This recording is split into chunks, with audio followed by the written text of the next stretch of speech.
Oh, this is Greg Ellison, Green Greg's coming to you on 13 January 22. Time on deck, 2600 hours Central Standard Time. My friends, we are in a dire strait when it comes to Russia because the negotiations, the talks seem to have failed. Russia seems to want to draw out further talks, and they're making further new additional threats. And many people believe that this whole thing was just a pretext for things that the West would never agree to, and that the Russians had all along intended to invade Ukraine. Is that true? Russia says no, but there's other things that indicate maybe so. We're going to go all into this, my friends, and see what's coming at us. But what's coming at us? Look, we're in a time of great peril right now because our economy looks like it's about to crash like we've never seen before. On top of that, even without, if that weren't true, the supply chain issues that we're having right now are mounting all over again, and they're getting to be very, very bad. Worse maybe than the first time around when the crud bug hit us back in March of last year. So, my friends, we got to be careful now. We got to watch out. We got tensions here in the United States. I just did a video on that. We got tensions with China. We got things between Israel and Iran and us and Iran and North Korea. Don't forget them, my friends. Oh, yeah, and they just got a new hypersonic missile. I needed a video on that. And that has meanings that you might not appreciate. So I'll bring you this as part of my eyes wide open and head on a swivel news, guys. So, my friends, you will know that we are in perilous times and we need to prepare. We need to get ready. But even more so, hopefully you'll share these videos with your friends and family so they will know to prepare and get ready. So when it hits the fan and there's not much food to go around, they won't come looking to you to eat or to looking to eat you. So keep this in mind. The more people are prepped, the more you're prepped, the better off we all are. All right, that said, tell your friends, you and your friends both, subscribe to my channel, bang the update notification bell, and click all. And check out my many videos. I got videos about things that you ought to know how to do, like growing your own food, your own garden. Videos about such things as raising worms, which helps you to grow your own food without having to go to the store to buy stuff that won't be available in that day and time that you're going to need for your garden. And I got videos on wild edibles. But bear in mind, you got to know that with the perilous times that's coming at us, you better have food set aside that you can for storage. Yeah, can and do things like that as much as you can. Buy the dried beans, the macaroni. You better get as much as you can right now. But you need food that will last a long time. You need food that you can bug out with if need be. Food that you can bury, unlike the glass jars you'll be canning stuff in, which you should be doing, by the way. But you need to have long-term food storage. So by all means, check out. I got a special run right now, $100 off a 3-month supply of food that lasts 25 years. Breakfast, lunch, and dinner, 2,000 calories a day. A deal that'll make you a winner and keep hunger away. Unlike the 800 calories that many of the competitors offer, and they still have supplies at My Patriot Supply. So you go to peppergreg.com. It takes you to these supplies from My Patriot Supply. And you can also click on the logo and find a lot of other prepping supplies there at My Patriot Supply. So check that out. It is a great deal. It's lightweight. You can bug out with it. You can use those buckets and the pouches inside. You can throw in your backpack and you can go. So, and you can take this stuff in the cache, and it's easy to stow. All right. With that said, let's get on with this. I'm going to make this a short video probably. I'm going to share some screens that actually I'm going to go to a PowerPoint talk.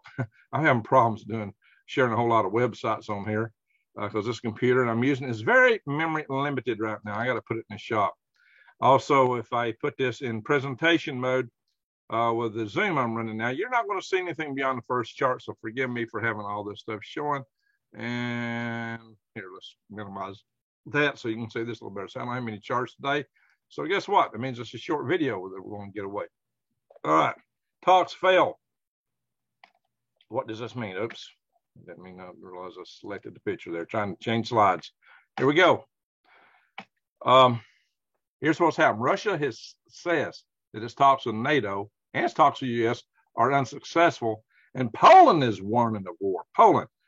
Now, Poland is one of those former Soviet nations that was in the Warsaw Pact that Russia wants us to pull out of. Well, Poland is one of the most hawkish anti-Russian nations in all of NATO. Why? Because they experienced that. They lived under, well, so are the Baltic nations, Lithuania, Estonia, and Latvia. Those are very anti-Russian countries. because they have lived under the foot of the Russian system and under communism, and they didn't like it one bit. And also, you'll find that former communist nations and peoples tend to be far less communist, although Russia's not a communist country right now by any means. But, they haven't got free enterprise running there the way it does here either. But we don't have it running right either. We've got crony capitalism, unfortunately, but that's another story. So, needless to say, these tensions are going up. Fear of escalation is mounting. And furthermore, Russia is thought by many, as I mentioned earlier, that it could use these failed talks as a pretext for invading Iran. Well, many people thought that's why they made proposals that they knew that NATO would not accept. They, in fact, went against the very charter of NATO, the entire core of the treaty of NATO, in order to accept. Now, we can talk about that a little bit more in a moment when we get down to talking about another little thing that Russia's dropped us, a whole new bombshell that Russia has dropped, a big new threat that fits into this. But before we get there, Russia warns it will sever ties with the U.S. if it sanctions Putin over the Ukraine crisis. Now, okay, what's this boil down to? So the United States has said, we're going to put all these sanctions in place if you invade Ukraine. So if that sanction is conditioned on invading Ukraine, and Russia has no intentions to invade Ukraine, as they've said, then what, pray tell, are they worried about? Why is it a case that they are concerned about these sanctions? They have no plans to invade Ukraine. This seems to be an indicator, a strong indicator, that in fact, Russia fully plans to invade Ukraine. That's what this take from them seems to suggest. That in spite of their words, we're not going to invade them. We're just over here training on the border, and we got every right to train on our border. And they got rights to train on their border, but it sure does raise a lot of speculation. You put out many troops and invasion type troops and forces and give them all the backup stuff and logistics where they absolutely could invade. And you're saying you have no intention of it. Well, actions speak loud, but words like this kind of add to it. Kinds of makes you really think that maybe they are planning to go in, and maybe they have all along, as many have suspected, just like it says here. Is that a case? Well, we shall see soon. Now, see, Russia says they're ready to abandon diplomacy. See, we still have some diplomacy going along, and our Secretary of State Blinken is, we're still willing to negotiate, missile placements, things like that. But apparently, that's not what Russia's looking for. So, see, here's where the Russians said, they're going to might abandon diplomatic efforts to resolve the security crisis surrounding Ukraine. So this is not an absolute, but it is more posture in what's happening here. And down here at the bottom, the Russians are saying the United States and its allies are actually saying no to key elements of these texts. Well, yeah, you neither would say no when you put them out in the first place, apparently. But, we've had people on our side saying, hey, we should negotiate them anyway. And of course, other people totally disagree with that. I had a speaker on recently. He was suggesting that we should change our tack very completely. And of course, many of you do not like that notion either. So, there's a lot up in the air now, a whole lot up in the air. But the die seems to be cast. The United States is not going to renegotiate some tenets of NATO that Russia has been pushing for. And so maybe Russia is just looking, Ukraine, you're mine. So, but here is the bombshell new announcement. Russia raises negotiation stakes to the possibility of military deployment to Cuba and Venezuela. Not just putting stuff there and visit, but actual installment of military troops, maybe missiles. Do you recall the Cuban Missile Crisis? We thought it was going to lead to this right here. Is this where this is going to take us? Are we getting closer? Or will the Russians move into Ukraine? We won't do nothing. What happens when they turn around and go to Cuba and Venezuela? Well, maybe nothing. But you got to remember, they did, and this is part of maybe where they're coming from overall. We did have these Jupiter missiles already pre-placed in Turkey before the Cuban Missile Crisis, which were missiles. These were actually missiles that could have struck Russia with very short notice nuclear missiles, which we don't have in Europe and NATO allies around Russia at the moment. So this whole thing, they're telling us to withdraw missiles from these, former Warsaw Pact nations that are in NATO today. All we got is defensive missiles there now. We've got, our anti-ballistic missiles. So they're not like this. But, you could say this is why Russia's taking the tech they're taking. But also, how's the United States going to feel if suddenly Russia's putting missiles like this very short notice, the missiles they could fire and would be hitting cities in America before we'd realize it. Without the warning time, there's something go over the pole, which also increases the hair trigger of a nuclear war potential anyway, because we don't have time to interpret what's really coming at us. So when there's a lot of flight time involved, you got a little more time to figure if your data is correct or not, which is sadist from a few wars. The hypersonic weapons today also take that away from us, which puts us in much greater peril to go here. We don't want to go. So what are we going to do, my friends?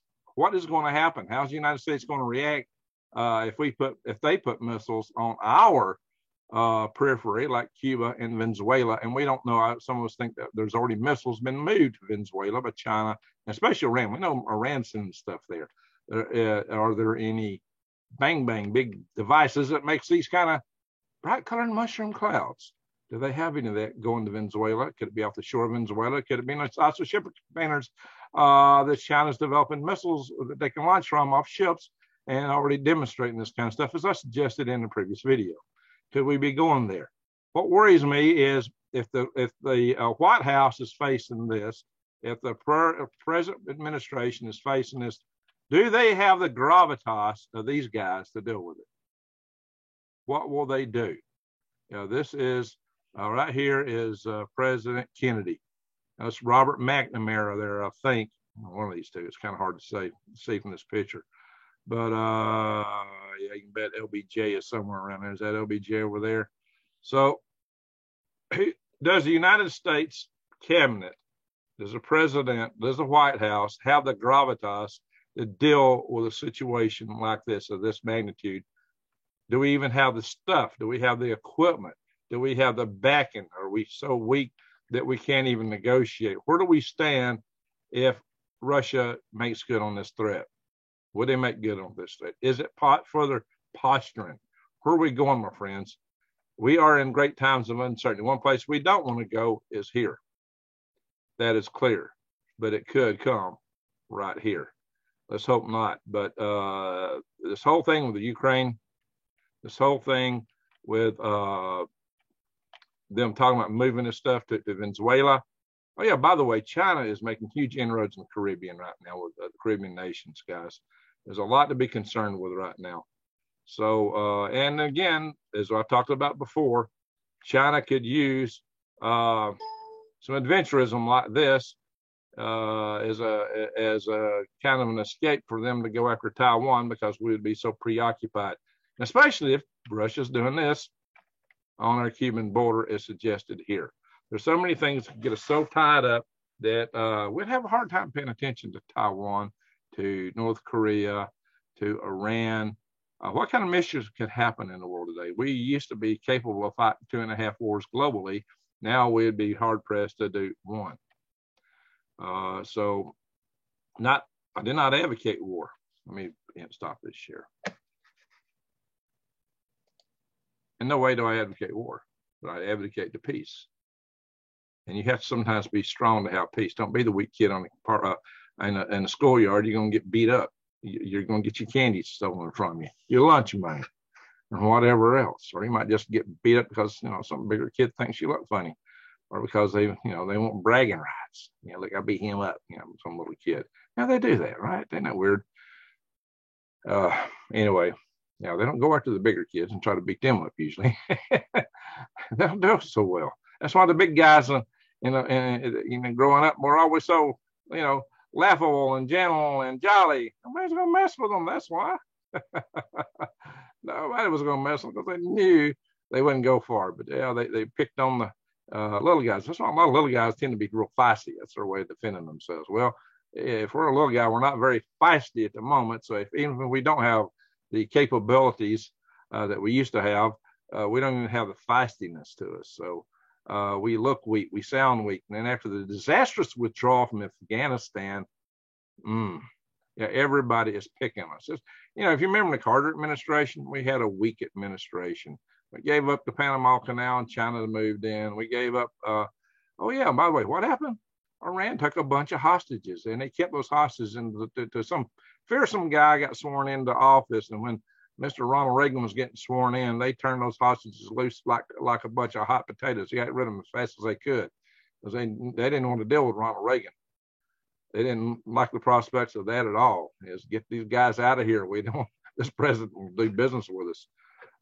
So, my friends, we don't have the gravitas today that we had back then. We look weak, and this is something that the bullies will take advantage of.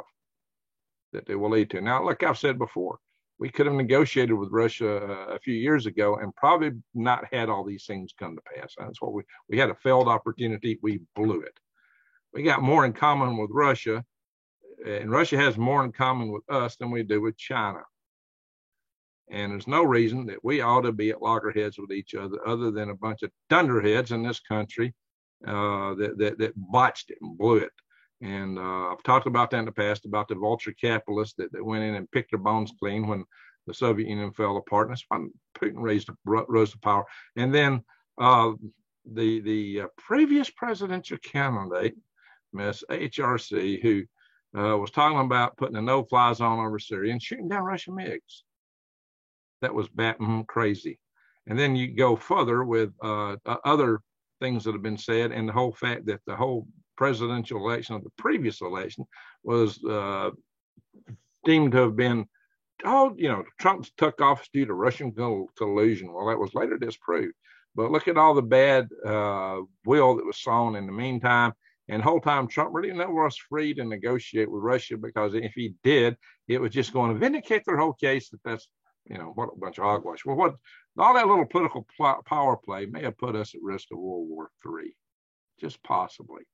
We need to get past all these kind of dumb things and look at each other in a more realistic way and deal with potential adversaries before it gets out of hand.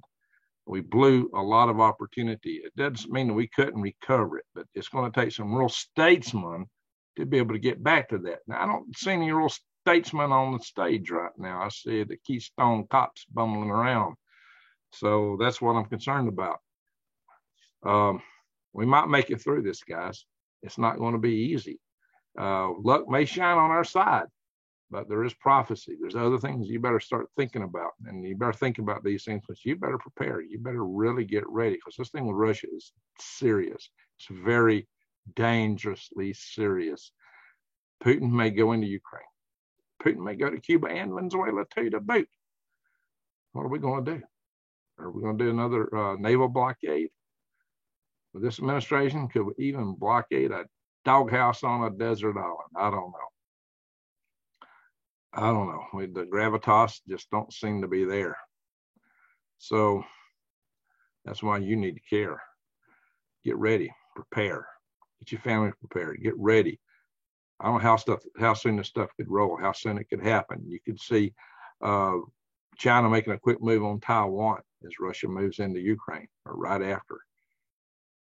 You could see North Korea deciding to take advantage of that, maybe moving on South Korea. You could see Iran taking advantage of this, or Israel, or whoever else. You could see potential mayhem between India and Pakistan. The whole world is a powder keg. It's on the very verge. And with economic collapse coming, it's just going to accentuate all these stresses, and also internal stresses in this country. So there's plenty. It's like we're playing Russian roulette, and a revolver has got 5 out of 6 chambers loaded. That's kind of what it looks like right now. Let's hope that one that's not loaded is the one that rolls our way if we spin the cylinder. Now, my friends, I always tell you, there's good people of every race, color, creed, and religion, of every tongue, in every nation, city, and hamlet in the world. Beautiful people, good people give you a shirt off their back. So it's not the people, guys. Now, a lot of people do get the drawn and whatever their media is telling them. If they're in a country like China, the only source is the state media, and you got no other input sources because everything else is cut off, or North Korea, those people get hypnotized somewhat by that constant drone and drone. It's them, it's them, it's them. Our side tries to do that too. We get people, the governments play us against each other. They humanize each other so that their own base can better support the shenanigans the governments will pull. It's too bad. The governments use other people as an excuse to maintain the power that they've got and grab more. That's also a shame. Hopefully people will start seeing through this and not do this in the future and say, nah, we not having none of that. That's still in us. But it's enabled a lot of bad guys to empower themselves and take a great advantage and put the world at peril. Put the whole world at peril over their little power games. So we're in a pickle, guys. Just keep that in mind and get ready. Be ready. Prepare. And like I said, there's good people everywhere. So it's not the people, it's the governments that steer us against each other. The governments and organizations. It's not always governments. There's plenty of other organizations involved in this stirring of the pot to get people mad at each other. I tell you all the time to try to understand the other people, put on the rose-colored glasses and look at them as they see the world. And maybe that will give you some ability to talk with them. Hope we're not past all that. Hopefully it's not gone too far that we can't at least win the hearts and minds of a few people over into the means of peace. So my friends, I think our mission is if it hits the fan, is to survive whatever storm comes at us and then stand up, shake it all off and build a better world. But let's hope and pray it don't happen. I've gave y'all in many of my videos resources to contact Congress, to the Freedom Restoration Foundation website, and many other things. I often tell you things that you can do to help avoid some of these things. You still stick with that, but pray. Be one with your Maker. Be centered, and stick with your family. I always tell somebody you love them. You never know when you get the last chance to do that. You never know what's going to happen, what the world brings you the next second. Get rear-ended by a panel truck. That happened to me. Everything was fine, hunky-dory, and a second later, my world changed. Fortunately, I survived it. But, not without some hits. I was lucky that day.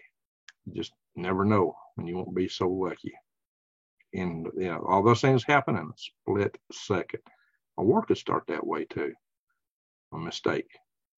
A misjudgment. Come close to that several times already. Now, with less warning time, with hypersonic missiles and all these things, it's a lot more chancy. That's why we need to get ready. But, look, guys, like I said, one of the first things that an enemy would do, an adversary, if they want to take us down, is take out our power grid. They may not even do anything else, especially if a sneak attack off the coast of Venezuela and you didn't know who did it. Wow. What do? What happens when your military don't even have the means to communicate amongst themselves? So that's why we got to get ready. That's why we get prepared. But finally, like I said, make sure you give your love to your family members. And how we deal with all these things, as light dispels darkness, love dispels hate. Be that one little bright, shiny cell out there in the universe on our world. And the more of us that are doing that, the better our chances are of surviving or hopefully even averting these things.